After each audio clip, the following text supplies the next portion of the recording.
We're back with Chef Roy Yamaguchi. Could you share with us what your business philosophy is?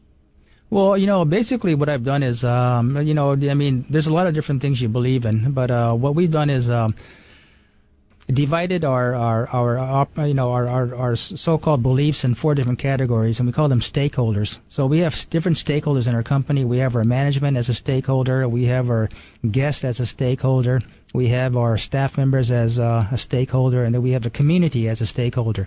And we believe that if those 4 stakeholders don't believe in what we do, and if we don't respect each other the same way, then it's not going to work.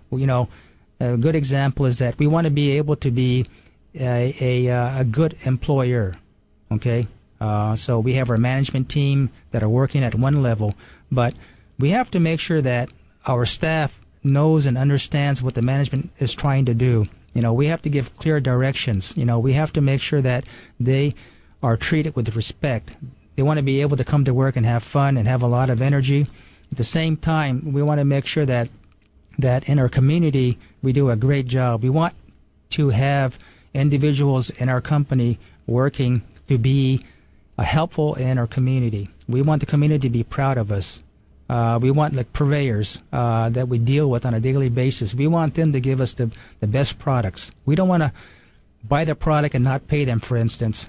If they want to get paid in 7 days, we give it to them in 7 days. If they want to get paid in 14, 30. What we want to do is make sure that if we want something from our purveyors, that they're going to be able to say, you know what, hey, Roy's, they're a first-class operation. They're good in the community. We want to make sure that we give them the best products possible. So again, it's a working relationship that we have with the different stakeholders we have in our community, and we want to make sure that we prosper along with how they prosper. It seems that when you initially set up almost like partnerships, because I know Dean Okimoto was quoted as saying that if it wasn't for Roy, we probably wouldn't necessarily be here today.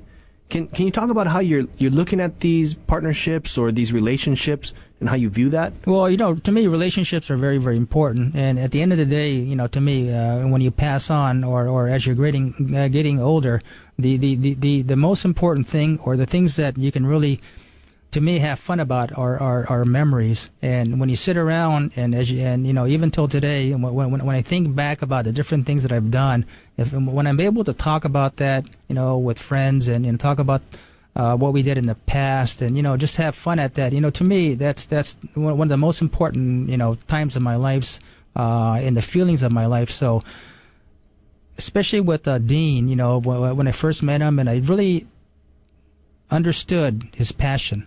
I mean, when I first saw him, he was out in the farm, he was working, he understood the land, and as I saw him working out there, telling me to taste this, taste that, I mean, I had a bonding towards that. And then I realized that, that's the type of person that I like to deal with, work with, and so I said, hey, listen, Dean, you know what do you have available for me? He may say, this week I might have this, I might have that. Or he may say, next week, I may be low on that. So we have a relationship where we can count on each other.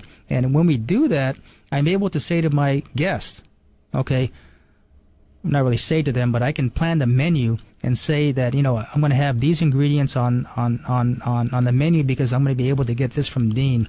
So when you work with a relationship like that, there's no boundaries. For instance, if you're buying from the mainland, you're getting products that are old. You're getting products that and you can't. The person on the other side is not really tangible. I mean, you can talk to them, but they're not tangible. But here, I'm able to go out to the farm, see Dean, touch the product, and be able to bring that great product, that fresh product, to our menu on our plate, to have our guests, whether they're local or visiting from the mainland, to experience what Hawaii has to offer. Thanks for tuning in. Stay tuned for more on Greater Good Radio.